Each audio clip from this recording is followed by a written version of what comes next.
This is draft season. John Schmeelk, Tony Pauline with you. Is all brought to you by Moody's, a proud sponsor of the New York Football Giants.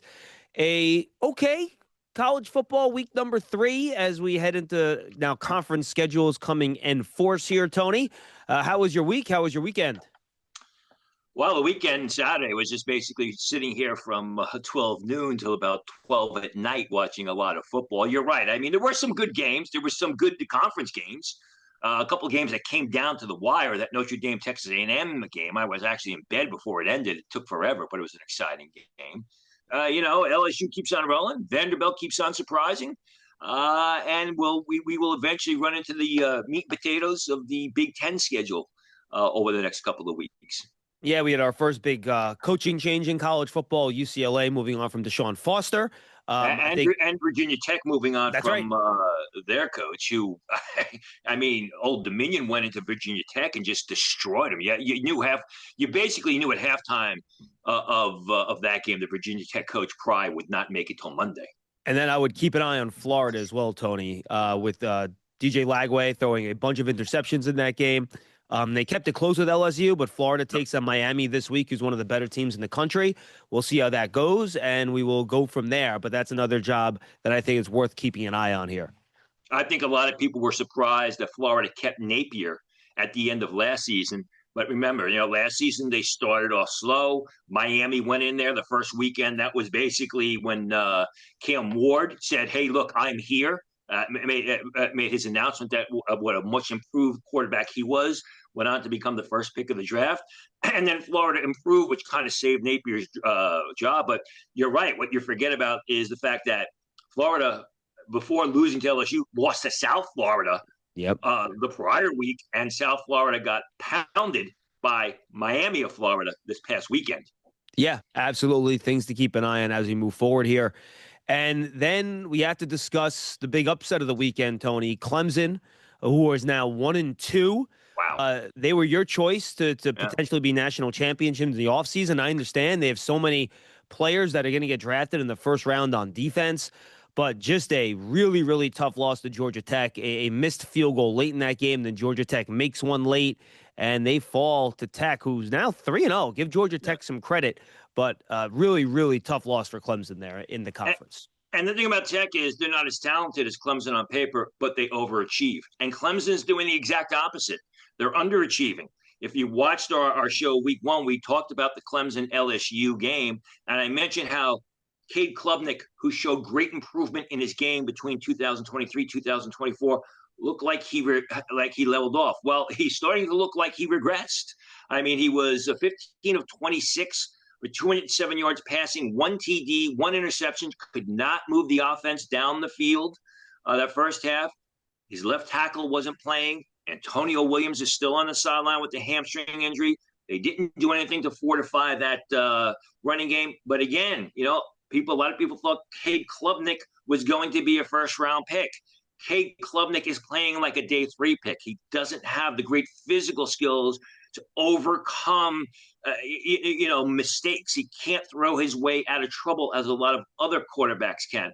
And then again, that defensive line, Peter Woods, you mentioned so many defenders who could go first round. Peter Woods, first of all, the entire Clemson defensive line had 1 sack against the Georgia Tech offensive line that's not that great. They got a good little quarterback there who can run the ball, and he throws the ball, and he's smart and tough. 1 sack. Peter Woods, who a lot of people thought would be a first-round pick, had 2 tackles on the game. T.J. Parker had some pressures, but he finished with 3 tackles for the game. So Clemson's big dogs are not showing up. They've had some injuries at some key positions, but they're big players. They're big dogs.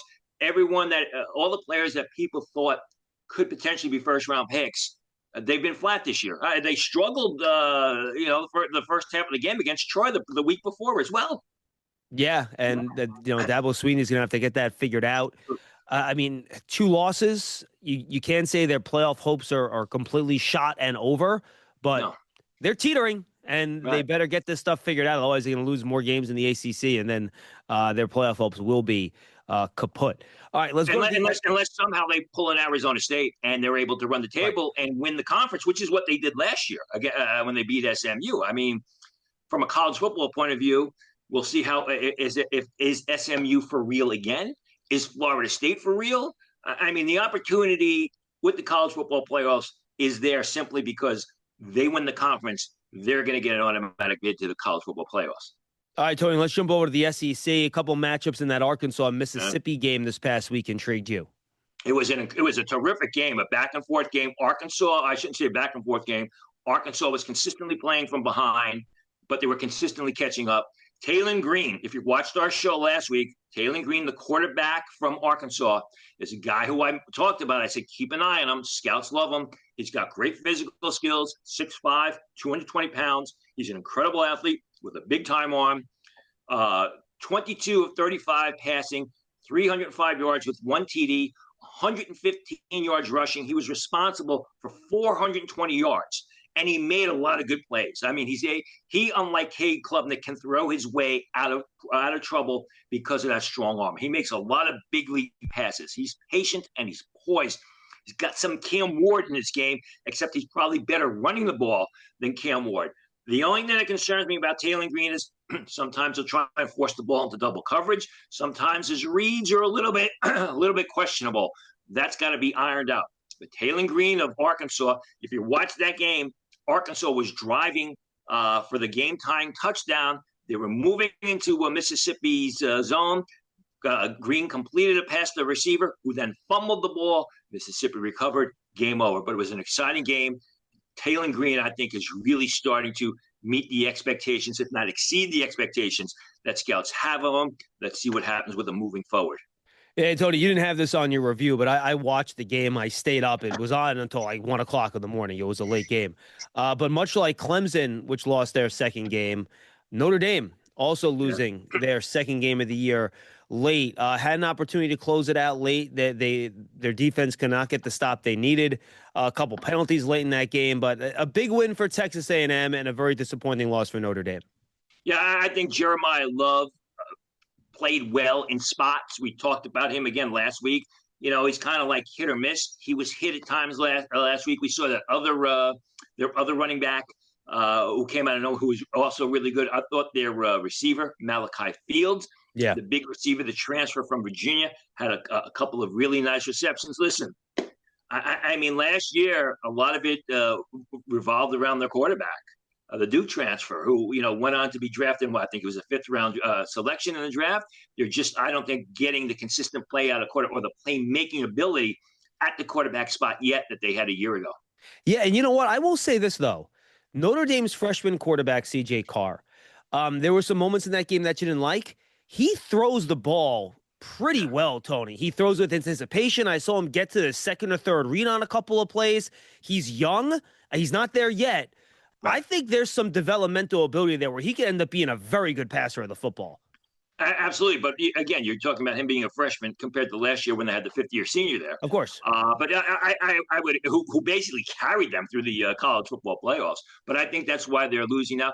I think, unlike Clemson, Notre Dame with 2 losses, going to be very tough for them to make the college football playoffs. Something has really got to happen. But then again, listen, a year ago, everyone, basically took Notre Dame off the board because they lost that home game to Northern Illinois, if you remember. And then they came back around the table and was eventually able to get to the college football championship game. Yeah, and Carr 6'3", 210, so he's certainly got the frame. We'll see how he develops as the quarterback of Notre Dame moving forward here. All right, Tony, so last week you did your top 10s or top players at each one of the offensive position groups. This week, we'll do defense since there's not a whole lot going on in college football. And then we'll kind of reset as we move forward. We'll get some guests on and kind of put the class together a little more as we get some more tape and film on these guys as the season goes along. Want to start with defensive tackles? Let's do it. Not too much there. Well, it's funny. Some of these guys, Tony, this is one of those years where you have, for example, your number 1 defensive tackle is Anthony Smith out of Minnesota. I went back, I watched some of him this morning. He takes almost half his snaps on the edge as a 5-tech or a 7-tech. So I think you are going to have some guys this year, especially since some of these edge players are a little bit bigger, where teams are going to have to figure out where to put them because they aren't like really locked into one spot. That's the theme. That's the theme at defensive tackle, defensive end, and edge rusher, which we'll talk about. But you're right about Smith. They line him up on the edge. They line him up in the 3-man front. He's athletic. He's explosive. He's just not there yet. And I mean, here's my top-rated defensive tackle. Goes about 6'5", 275, 280 pounds, but he's got that growth potential. And I think what will happen is eventually he'll be closer to a 300-pound guy once he gets into the NFL, and he'll be pushed inside. But he's got a lot of skill. He's got a lot of upside. He plays in spurts, but when he's on his game, he is very tough to stop. All right. And then you have Peter Woods out of Clemson, number 2, someone we've talked about a bunch here. And then Zane Durant, one of your favorites out of Penn State at number 3. Talk about undersized. I watched a lot of Zane Durant this morning, Tony. Boy, don't ask him to take on double teams in the run game. That is not going to go well, but he is a good athlete. First step, 3 technique type of 1 gap defensive tackle. That's what he is. He's going to have to play in a 4-man line. He's going to have a big guy, a big body guy next to him occupying blocks. But if he gets the first step off a blocker, game over, because he's explosive. He's got great closing speed. He can change direction, make plays in any direction. Peter Woods can do that to a lesser extent. Peter Woods of Clemson is a little bit bigger. He's more of a gap occupier. He shows good power in his game. It's just that Peter Woods really hasn't lived up to expectations this year, which is a concern.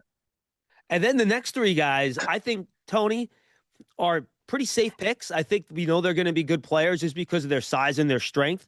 You got Caleb Banks out of Florida, Christian Miller out of Georgia, and Dom Orange, who they call the Big Citrus, by the way, which is a fantastic nickname.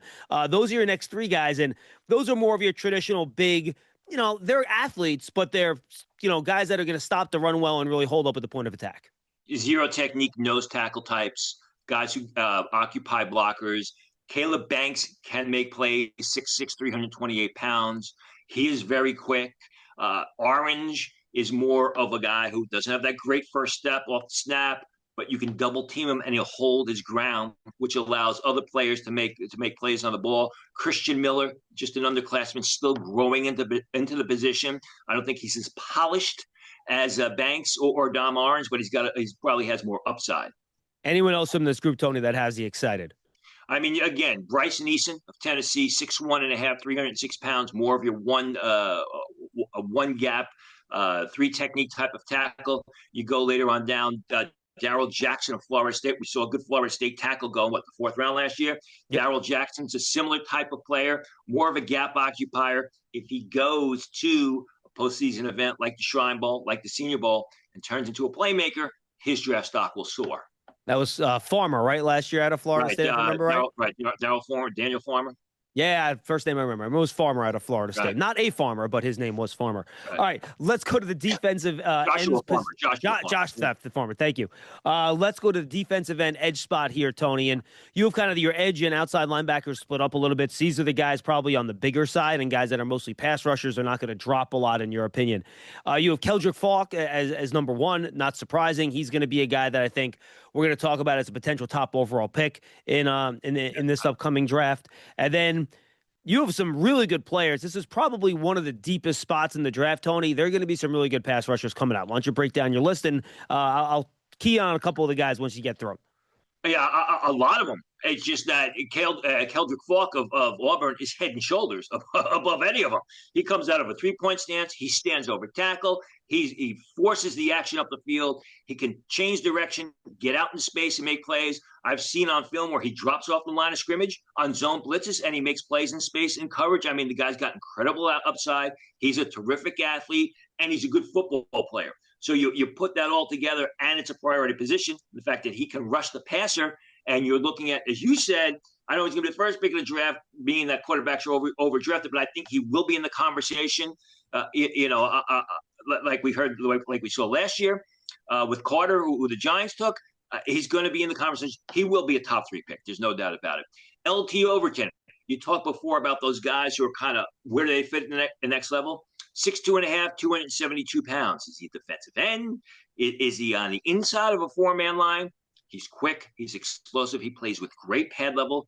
He gets a lot of pressure up the field. If you watch that Wisconsin game this weekend, I mean, Alabama blew him out, but Overton made a lot of nice plays. Don't know that he's got the great upside. We'll see how he fits at the next level, but he is a good athlete. Danny Dennis Sutton, in my opinion, is one of the most underrated pass rushers in the nation. Scouts have him as a late 3rd-round pick. I have him as an early 2nd-round pick. 6'5.5", 270 pounds, 4.71, overshadowed by his teammate last year, but he's still a real good player.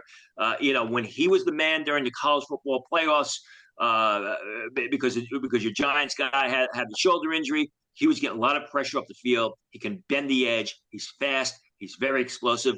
Ruben Bain, Miami of Florida. Miami of Florida's got a couple guys on the defensive line. Bain is a lot like Falk.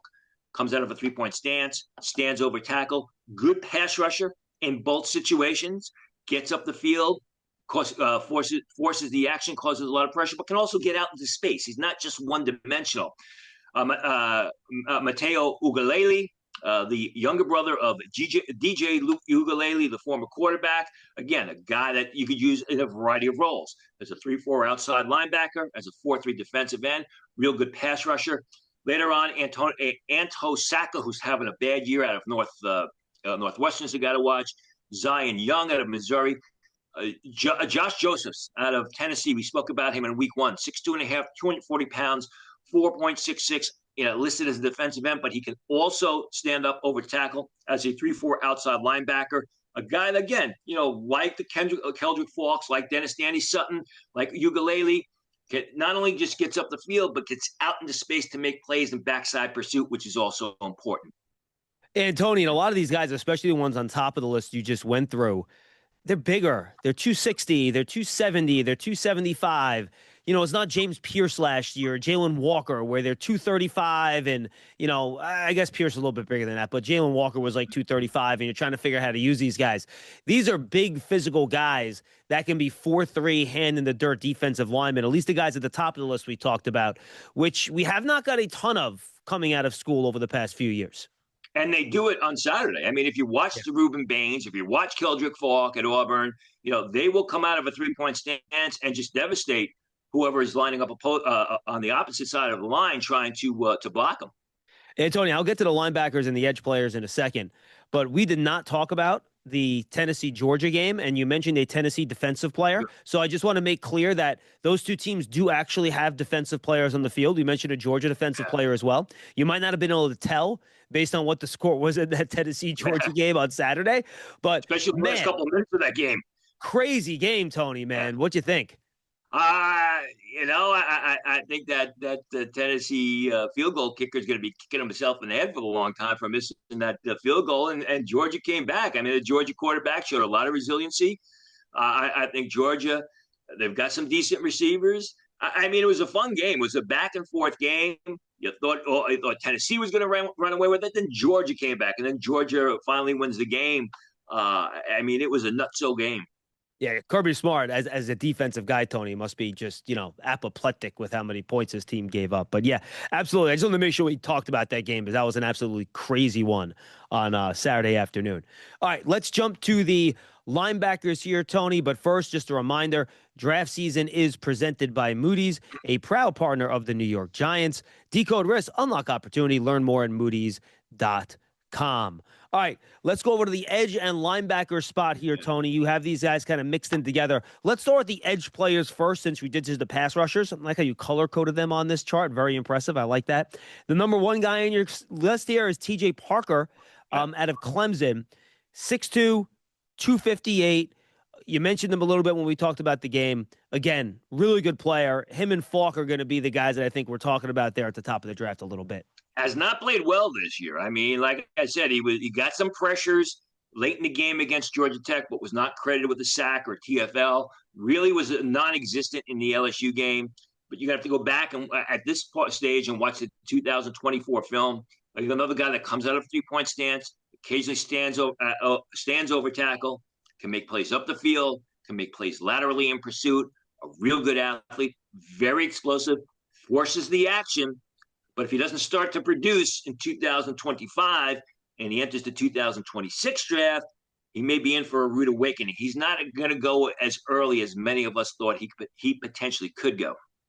Interesting. All right. Then we got Gabe Jacques out of Illinois, who I had a lot of fun watching him. Good player. And then a couple other guys as well. I'm going to mention David Bailey out of Texas Tech. That guy's got juice, man. He's smaller, just 245, but man, he's got burst. He can get upfield. Very, very impressive.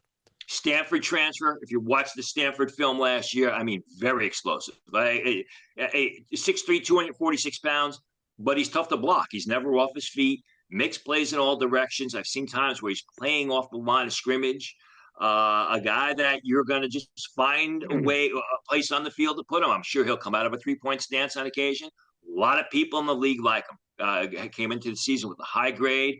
We'll see this year it goes from Stanford to Texas Tech, in the Big 12 where they like to throw the ball and put up a lot of points. So he's going to be relied upon a lot to make plays in the backfield and disrupt the action. All right, how about Jacques? And then you got Qua Russaw out of Alabama. I've not heard that name before, so fill me in.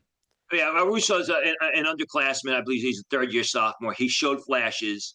I like his game. I like his upside, and the history is there at Alabama, or at least it was with Nick Saban, that they developed these guys into top NFL prospects. That's what Russo is more his upside potential, or what I project over the next couple of years, than what I'm getting right now, as opposed to Jacques, who really is a relentless force for Illinois. He's a tough guy to stop. He had some good battles against Parker in that first game against Duke. He forces the action, not just as a pass rusher. He'll separate the ball from opponents in space. 6'3", 280 pounds. He's one of those guys that you mentioned. Where is he going to play on Sunday? Is he going to be a defensive tackle? Is he an end in a 3-man front? How many times does he line up at end in a 4-man front? But the fact is this: he's a good player that forces the action. He's got a good motor. A defensive coordinator will find some place or some way to use him on the field.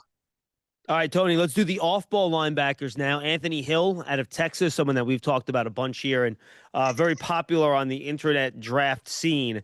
Talk about him, and then Harold Perkins back on this list, someone that we've talked about a lot the last couple of years. He got hurt last year, ended up going back to school. Now probably going to come out this year if everything goes well. And some other familiar names here as well, linebacker. It's off-ball linebacker has kind of been depreciated, devalued in the draft. This is a real good group. We're probably going to have a couple of first-rounders, and you're going to have a lot of guys who are going to go day 2.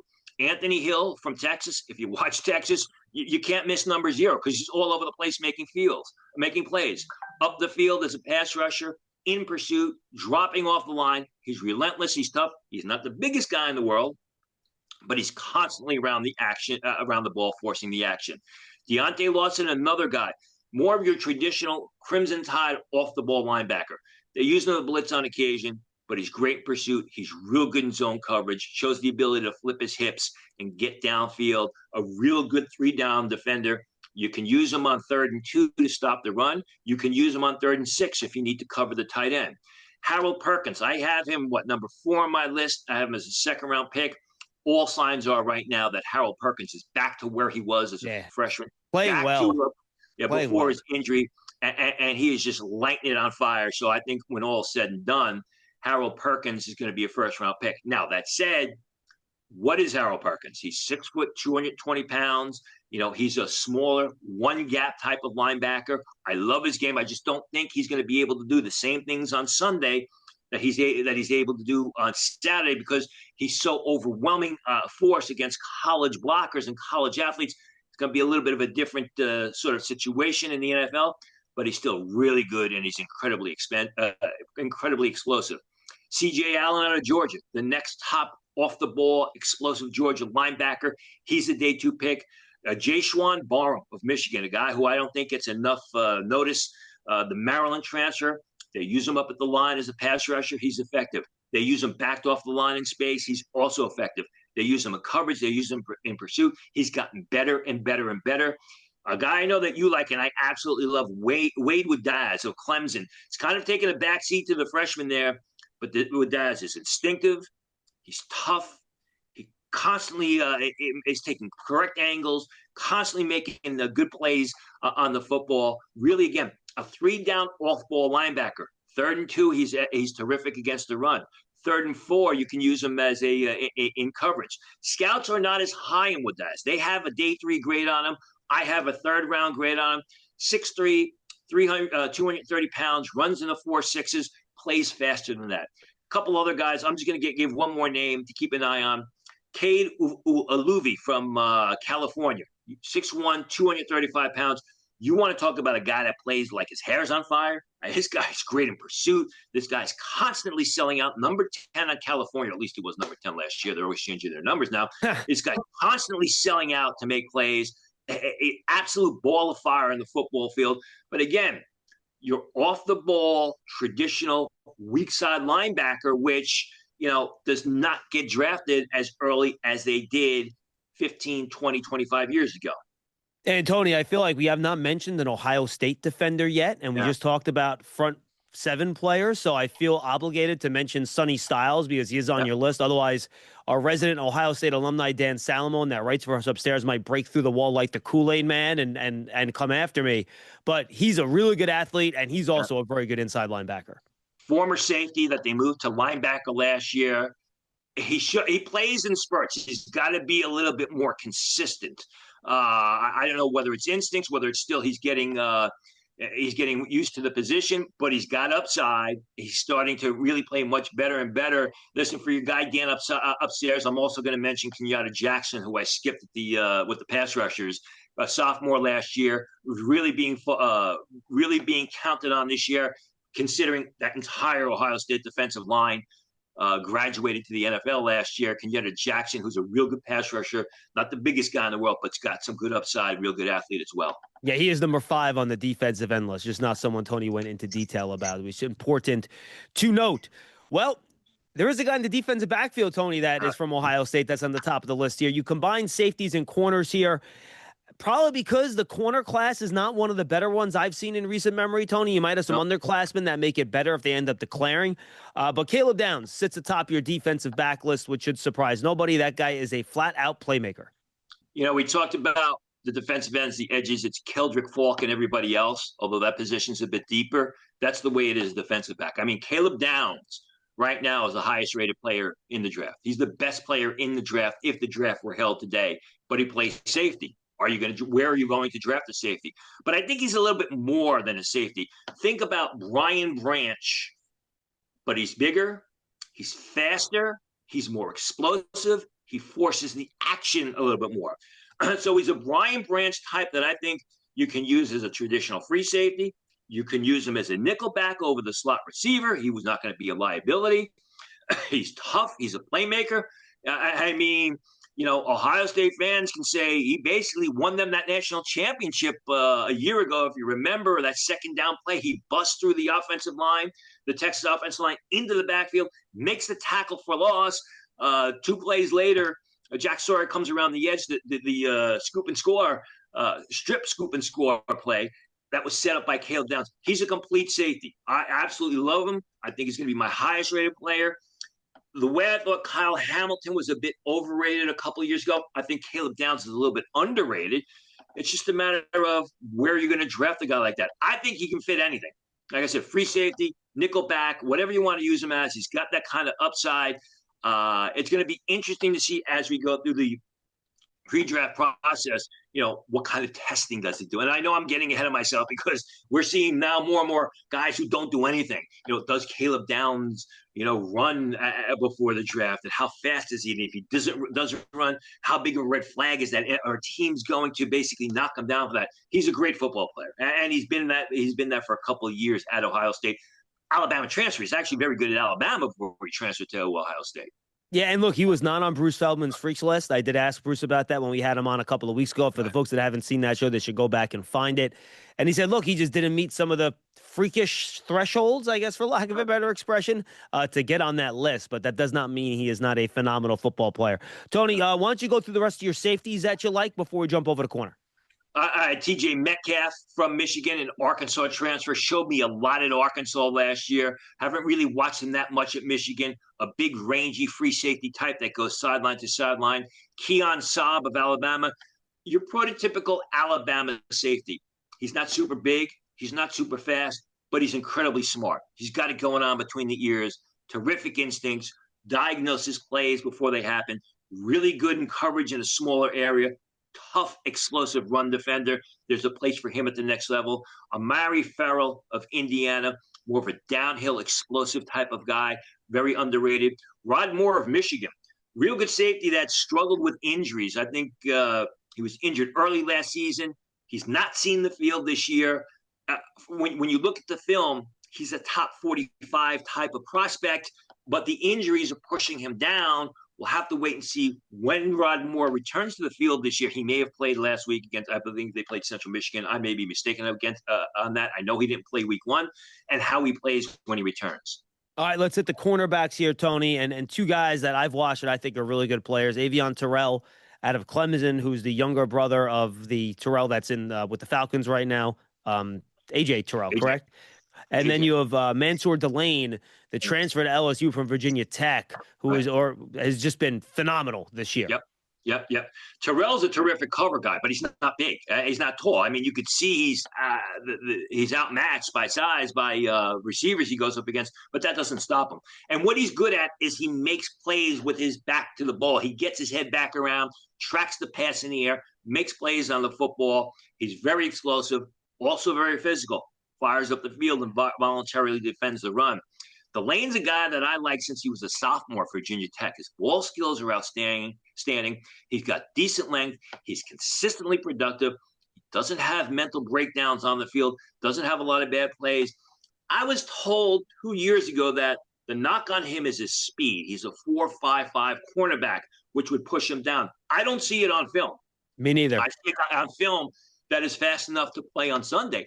And since moving from Virginia Tech to LSU, he's just upped his game. As you said, you've watched him in the past couple of weeks. He's been terrific in big spots because LSU really right out of the gate against Clemson and then last week against Florida, they've had a very tough schedule. So, he's playing against good competition and he's answered the bell. And Tony, he plays the ball so well. Like he gets around receivers without committing pass interference penalties. He can play press. He can play off. He's a physical player, 292 pounds. He's just checked every box for me watching him these first couple of weeks.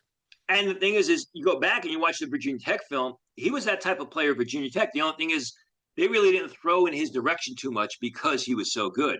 Malik Muhammad, we saw Jahdae Barron last year be selected in the first round. Malik Muhammad, the same sort of type player, can play in the slot, can play on the outside, feisty, physical, works hard to get involved in the action, but also possesses real good ball skills.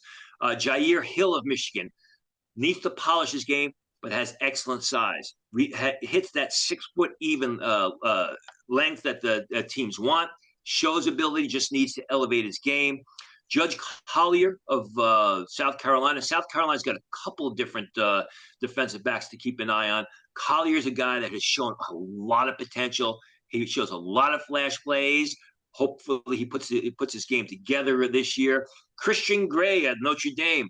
At the top of his game, Christian Gray looks like a dominant top 15 cornerback, but there are a lot of lapses, including that big pass he led up to Jeremiah Smith last year in the college football final.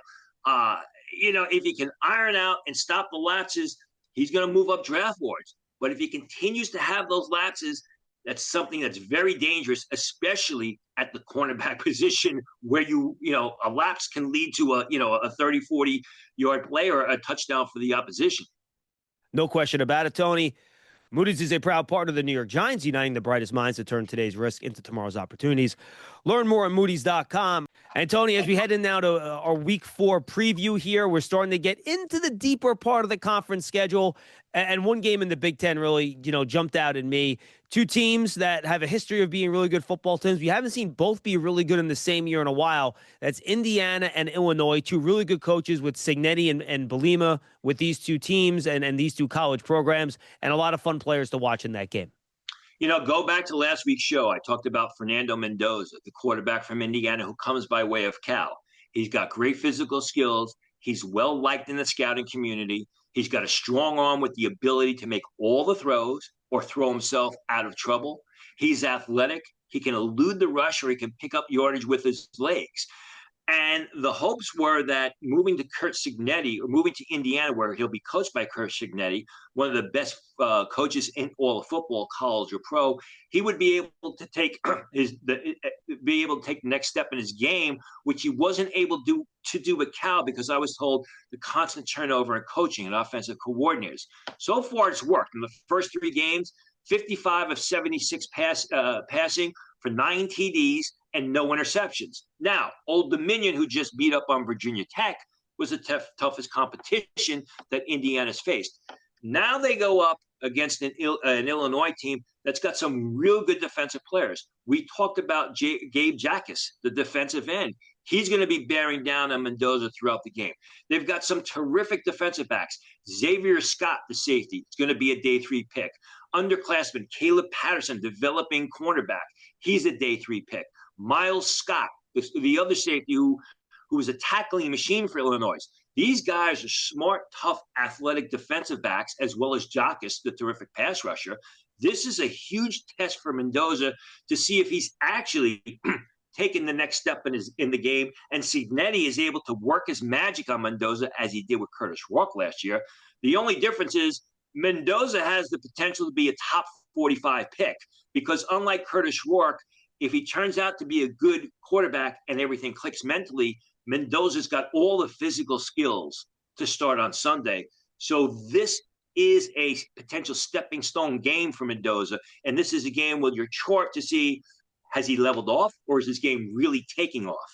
Yeah, Tony, two of the better coaches in the Big Ten here with Brett Bielema, who does a really nice job, and you mentioned Cignetti. So should be a really good game there. We mentioned Miami and Florida. They're playing this week. That's a fun rivalry game. South Carolina, Missouri. Missouri is undefeated. They're ranked 23rd in the nation.